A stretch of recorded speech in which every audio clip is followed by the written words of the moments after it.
जवाब देने की जगह सबको गाली दे रहे हैं, पुलिस छोड़ रहे हैं। कांग्रेसी हूं, राहुल गांधी का सिपाही हूं, अब कैसे डरूंगा। नमस्कार साथियों, आप देख रहे हैं पिछले 2 दिन से असम पुलिस क्या क्या हथकंडे अपना रही है। असम पुलिस तो नहीं अपना रही, असम के मुख्यमंत्री और शायद देश के गृह मंत्री क्या क्या हथकंडे अपना रहे हैं। दिल्ली में मेरे फ्लैट पे 100 पुलिस वाले, छोटे से फ्लैट 100 पुलिस वाले गए। मैं नहीं था, कोई नहीं था हमारे परिवार का, लेकिन वहां जाकर उन्होंने एक मेरी छोटी बहन जो कोविड में नहीं रही, उसकी यादगार एक पुराना फोन था, वो उठा के ले गए। एक ऐसा लैपटॉप जो मैं कभी यूज नहीं करता, वो ले गए। एक आईपैड जो मैंने अभी इस्तेमाल करना नहीं शुरू किया, वो ले गए। कहते हैं कि पेन ड्राइव 2 ले गए, अब हमें नहीं मालूम वो लेकर आए थे या लेकर गए, मुझे नहीं मालूम। कौन लाया कौन ले गया मुझे नहीं मालूम, खैर छोड़िए। अब मैं जहां भी जाता हूं या उनको लगता है मैं गया हुआ हूं, वहां ये पुलिस भेज रहे हैं। क्यों भेज रहे हैं? सवाल ही तो उठाए हैं कांग्रेस पार्टी ने। आप कांग्रेस पार्टी को चुप क्यों करवाना चाहते हैं? मुझे चुप क्यों करवाना चाहते हैं? सवाल पूछे हैं, जवाब दीजिए। हम कहते हैं साहब ये कागज और ये जानकारी आई है, इसकी जांच कीजिए। क्या ये गलत कहते हैं हम?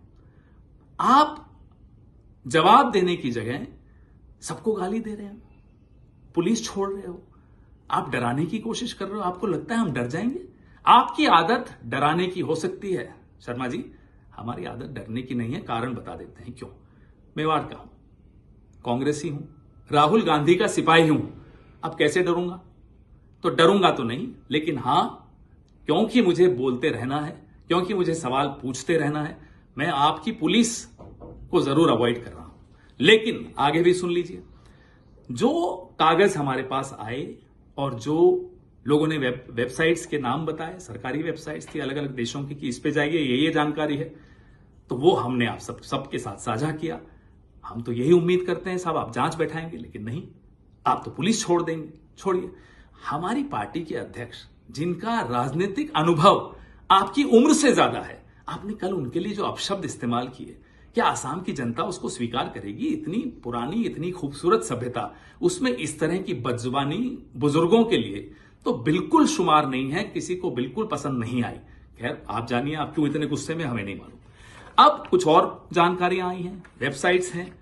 वेबसाइट स्टेट ऑफ व्योमिंग की है। सवाल आपकी आईटी सेल ने उठाया कि साहब कंपनी रजिस्टर करो, उसी दिन की है, कल की तारीख है, परसों की तारीख है। तो मैं बता दूं, ये तारीख इसलिए 6 तारीख की आई है, 6 अप्रैल की, क्योंकि as on request dated non disclosure agreement revoked.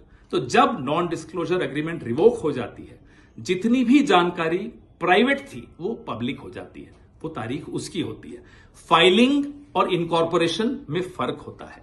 ये फाइलिंग की डेट्स आप दिखा रहे हो, मैं इनकॉर्पोरेशन की बात सवाल पूछ रहा हूं। सवाल पूछ रहा हूं कि ये जब नॉन डिस्क्लोजर एग्रीमेंट रिवोक हो गई तो जानकारी आई, कंपनी का नाम भूयान प्रॉपर्टीज एलएलसी, एड्रेस वही जो व्योमिंग का बार बार आ रहा है।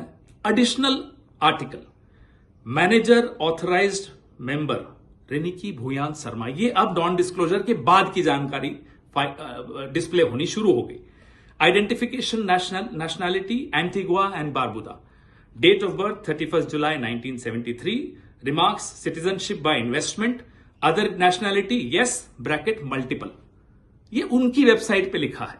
हमें लोगों ने कहा उस वेबसाइट पे जाइए, दिख जाएगा। दिखा, हम आपको दिखा रहे हैं और सवाल भी साथ में पूछ रहे हैं और जांच की मांग भी साथ में कर रहे हैं। अब एड्रेस ऑफ रेनिकी भूया शर्मा, इसी वेबसाइट पे क्या लिखा है साहब? Care of Bhuyan properties limited LLC company है व्योमिंग में, उसमें उनका एड्रेस दिया हुआ है Riniki Bhuyan Sarma, Bhuyan properties limited, 96A Plashet Grove, London, England, E6 1AB। Other addresses, और भी एड्रेसेस लिखे हुए। 1 address number 1 12 festival city Dubai UAE। Second address Sena Kalyan भवन 195 मोती झील ढाका बांग्लादेश। ये सब व्योमिंग की, स्टेट ऑफ व्योमिंग की वेबसाइट पे, जो नॉन डिस्क्लोजर एग्रीमेंट जब रिवोक हो गई उसके बाद आया। फिर ये रेनिकी जी के बारे में है। अब आइए साहब, अगले कागज पे, state of Utah, United States of America, department of commerce, division of corporations and commercial code, domestic limited liability company, certificate of organization, Rinki Bhuya Sharma asset collective LLC. ये सारे डिटेल्स हैं। ये सारे कागज जो जो हमें आ रहे हैं, हम सरकार से, आप सबसे साझा कर रहे हैं। स्टेट ऑफ व्योमिंग और भी हैं। अब मैं बहुत महत्वपूर्ण बात पर भी आने वाला हूं, जो यूके, गवर्नमेंट ऑफ यूके की वेबसाइट है, आप कोई भी उस पर जा सकते हैं। गवर्नमेंट ऑफ यूके ये वेबसाइट है, मैं और ध्यान से दिखा रहा हूं आपको, इस पे जाके क्लिक करिए। Bhuyan properties limited, Bhuyan properties limited, जो कि व्योमिंग में मेंशन्ड है। अब इसका एड्रेस पे आइए, ये इसका रजिस्टर्ड एड्रेसेस और कहां कहां कब कब एड्रेस बदले गए, कौन कौन डायरेक्टर हटाया गया, बनाया गया, ये सारे डिटेल्स आपको इस वेबसाइट पे मिलेंगे। सरकारी वेबसाइट है, यूनाइटेड किंगडम की वेबसाइट है। चेंज रजिस्टर्ड एड्रेस जो लास्ट बदला 16 मार्च 2026 को बदला, 96A Plashet Grove London E6 1AB से बदलकर 96A Plashet Grove London E6 1AB on 16 March को ये बदला। ये क्यों बदला, क्या हुआ, हमें नहीं मालूम। उससे पहले बदला, वो उसके पहले जो एड्रेस था वो था 2 Elizabeth Avenue Ilford IGI 1TU England से लेकर अब प्लैशनेट पे आया। एड्रेस भी बदले, कई बार बदले, ये सब हमारे पास जो आया है। लिंक आया, लिंक किसी ने हमें बताया कि इस पे क्लिक करिए, मिलेगा। हमने देखा और मिला। अब हमारे सवाल क्या है,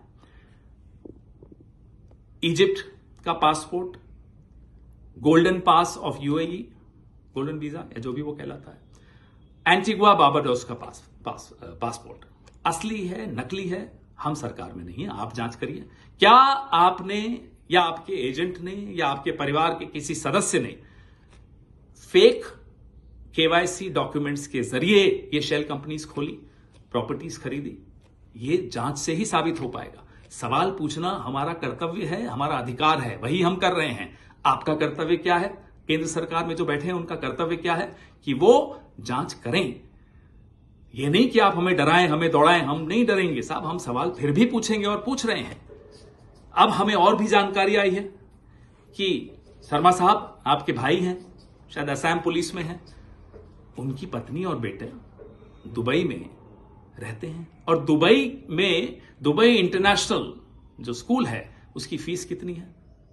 21 लाख है साल की। शायद सुना वहां पढ़ते हैं किसी क्रिकेट एकेडमी में। देखिए परिवार क्या करता है हमें कोई मतलब नहीं, परिवार के बच्चों को हम टारगेट पॉलिटिक्स में नहीं करना चाहते, लेकिन सवाल सिर्फ ये पूछ रहे हैं क्या ये सच है, और जवाब आपको देना चाहिए।